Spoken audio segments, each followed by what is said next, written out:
generación que estaban en el plan maestro que quedó de lado. ¿Habrá tiempo, habrá recursos, habrá interés del sector privado? No sé si la ley que está vigente desde principios de año, que es la ley esta de competitividad energética, abre el camino para justamente proyectar la participación del sector privado. ¿Cómo le ve usted? A ver, esta ley fue hecha por políticos, para políticos y para discursos, pero no para solucionar los verdaderos problemas, porque hay una limitación de alrededor de que los privados pueden realizar proyectos de 10 megavatios cuando hay un déficit de 1000. Es decir, tendrían que haber 100 privados que hagan eso de manera simultánea. Esa es una situación imposible. ¿Por qué los privados no se interesan en invertir en el Ecuador? Porque no hay la seguridad jurídica, porque no hay la estabilidad política, porque no pueden dialogar con los técnicos que conozcan a fondo del tema, porque la ley orgánica del Servicio Público de Energía Eléctrica, la LOSPE, no permite este tipo de inversiones, sino que prácticamente todo obliga a que el Estado lo realice.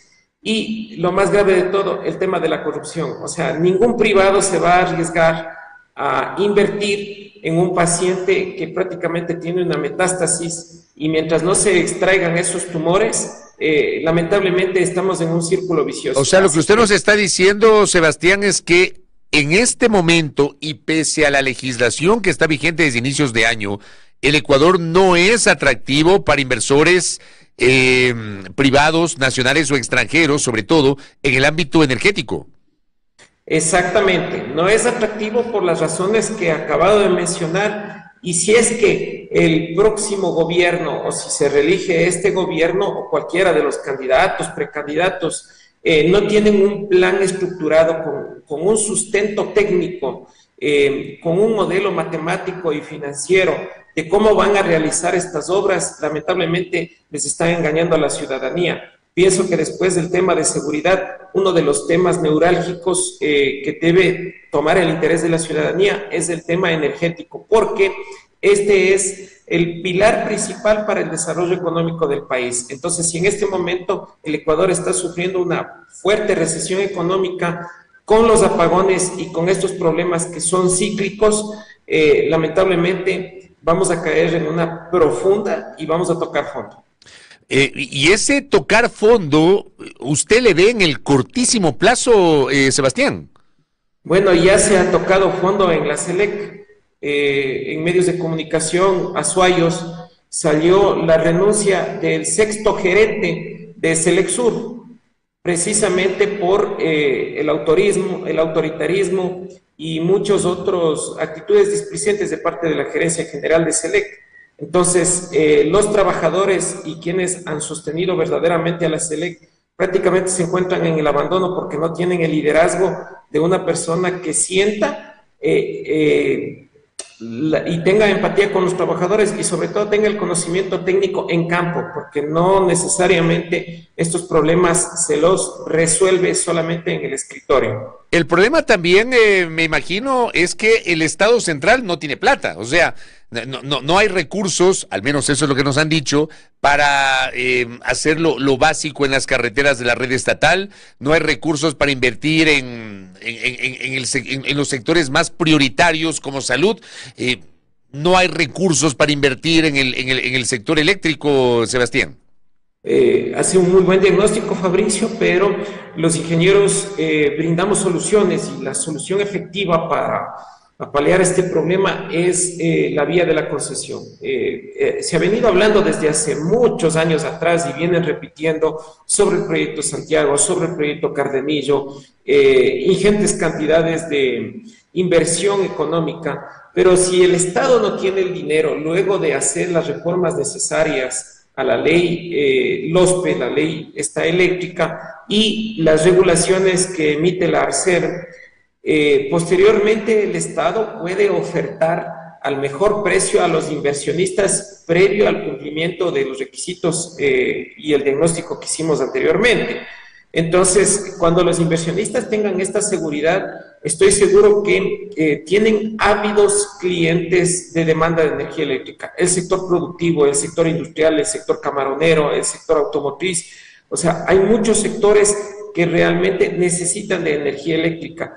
se han dedicado a hablar sobre el tema de electromovilidad, lo cual me parece absolutamente valioso, pero si no hay la energía eléctrica, ese proyecto está condenado al fracaso, así como el de las cocinas eléctricas de inducción que hubo en el gobierno antepasado. Entonces, esto significa que primero debemos atender el problema de raíz. Lamentablemente, este paciente oncológico que tiene un carcinoma pulmonar continúa fumando, es decir, no sale de ese vicio que es designar a funcionarios que estuvieron en gobiernos anteriores y que no tienen el conocimiento para resolver de manera efectiva este grave problema. ¿Cómo le ve usted al nuevo ministro? Estuvimos un par de meses sin ministro titular luego de la salida de Andrea Robo, pero el señor Goncalves asumió hace un par de semanas la cartera de Energía. ¿Cómo le ve usted?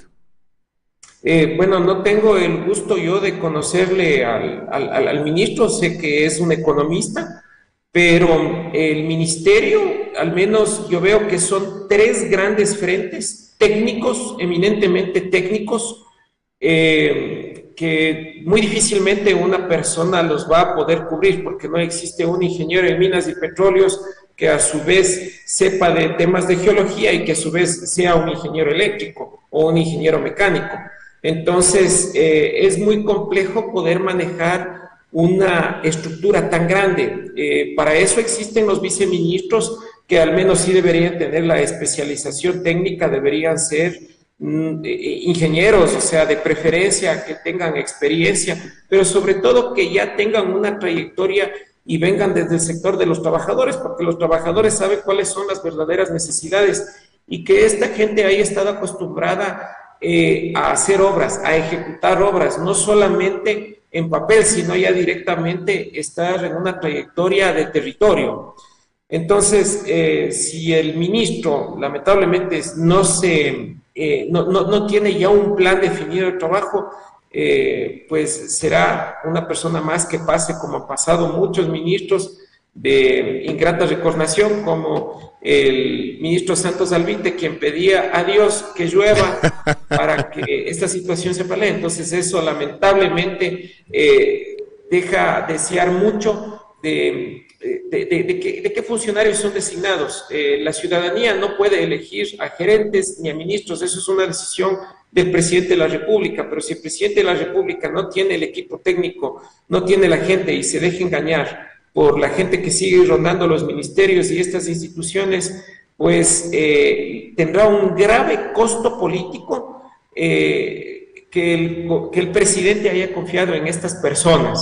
Entonces, le va a pasar una factura muy dura. Ya cuando hubo los apagones, cuando a partir del 17 de abril, hubo un error más del presidente porque le asesoran mal. Entonces él indicó que aproximadamente con ese subsidio de la planilla de luz, de alrededor del 50% eran, me parece que un subsidio de $40 millones.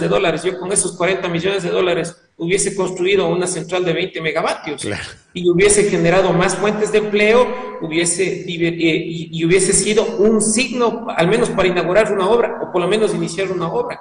Pero la gente no se le puede regalar las cosas, sino que hay que enseñarle a trabajar, en este caso, a darle las fuentes de trabajo, y al menos el inicio de esta pequeña central hidroeléctrica de apenas 20 megavatios con ese subsidio, por lo menos hubiese creado unas 1000 fuentes de trabajo de manera directa e indirecta. Sí, realmente es muy complejo. Y con esto cierro en 30 segunditos.